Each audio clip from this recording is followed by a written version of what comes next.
Hey guys, it's Alec Torelli, and welcome back to the Conscious Poker YouTube and another episode of the Hand of the Day.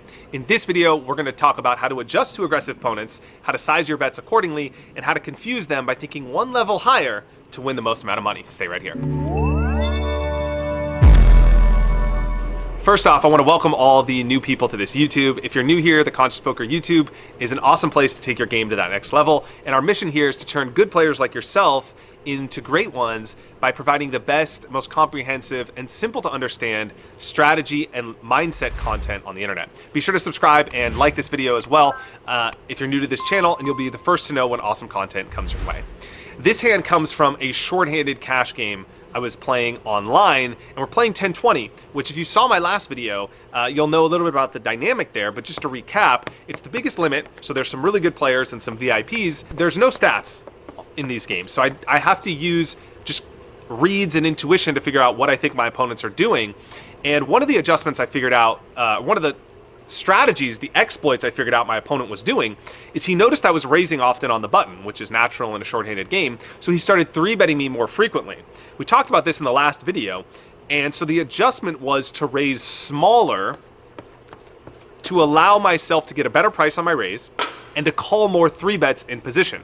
Now this essentially takes away the power of his 3-bet and it reduces it by a lot, because now I'm playing more hands in position with deeper stacks, and so I have better implied odds and I could defend with more hands. So that was my adjustment. It's a great adjustment to make if you're playing against aggressive opponents, especially in online games where people in the small blind frequently 3-bet or fold. It puts the button, who was me in this hand, in a tough spot, and that's a great adjustment you can make. Play fewer hands, raise smaller.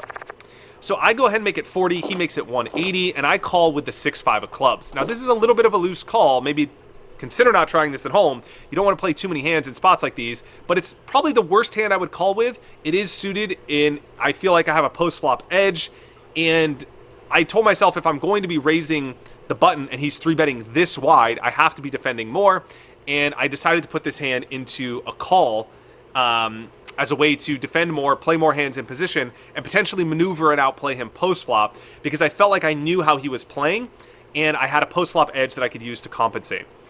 So it's good to have a more comprehensive strategy than just saying, you don't want to be on the level of saying, he's 3-betting, I'm frustrated, I'm calling. You want to have a little bit more depth to the game plan and say, I'm getting a good price, I have a deep stack where I could play a big pot in position, and I know what level he's on, and I could play one level higher and outplay him. That's a good framework to use where you want to play more hands against an opponent like that when you're confident in your situation, which I was in this spot. So I go ahead and call, we go heads up to the flop.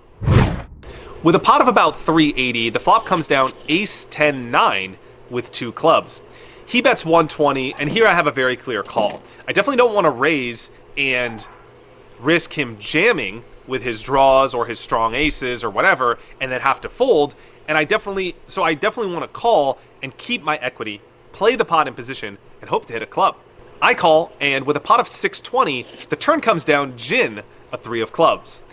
Now here's a key point in the hand, and this is a cool strategy that you could use when you're playing live or online. Don't tell anybody I told you, but he decides to bet 200, and I'm telling myself on the turn, what am I going to do if a club comes? So you want to be thinking about what you're going to do on the turn before you even call the flop so that you're prepared.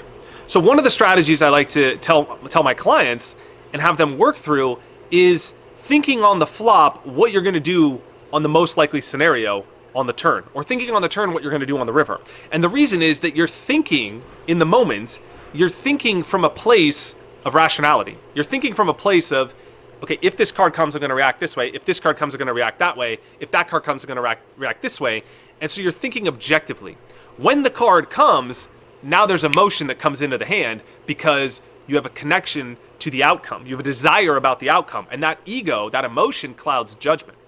So what's prudent to do is think about what you're going to do if the club comes on the turn, because now you're thinking from a place of objectivity on the flop, and it's going to allow you to make a better decision on the turn.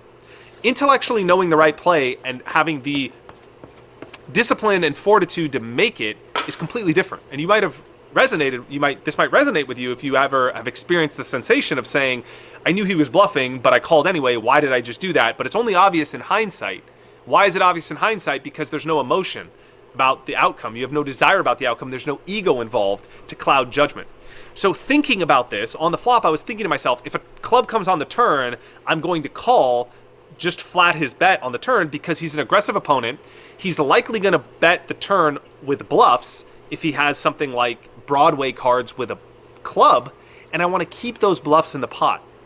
So he goes ahead and bets 200 on the turn, and I decide to call. And a big mistake I see people make is they get excited that they hit the club. They want to protect because there's potentially, they have a vulnerable flush. Vulnerable flush meaning that if another club comes or if the board pairs, it could counterfeit their hand. And so they jam all in on the turn, or they make a big raise on the turn.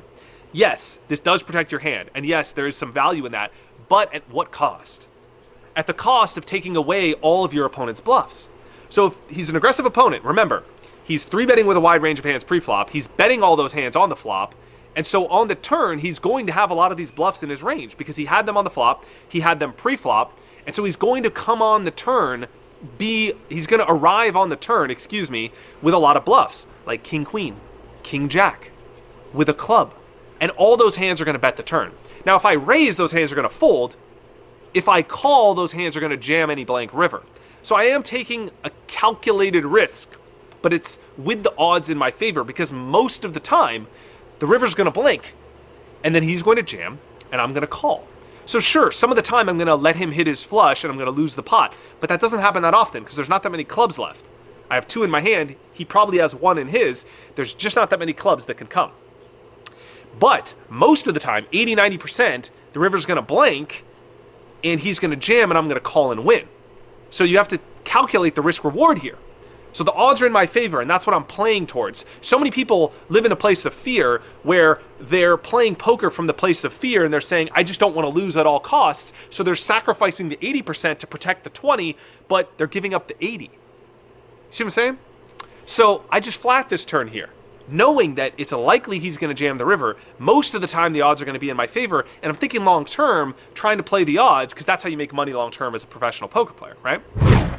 So if you like this strategy that I'm going through, it's called a hand range funnel. And the reason it's called a funnel is because hand ranges, the types of hands your opponent can have, start very, very wide, like a funnel, pre-flop, and they progressively get narrower throughout the hand as your opponent takes subsequent action. So he 3-bets pre-flop, his range is wide, he bets the flop, it's narrower, he bets the turn, it's narrower. We get to the river, it's even narrower if he bets again.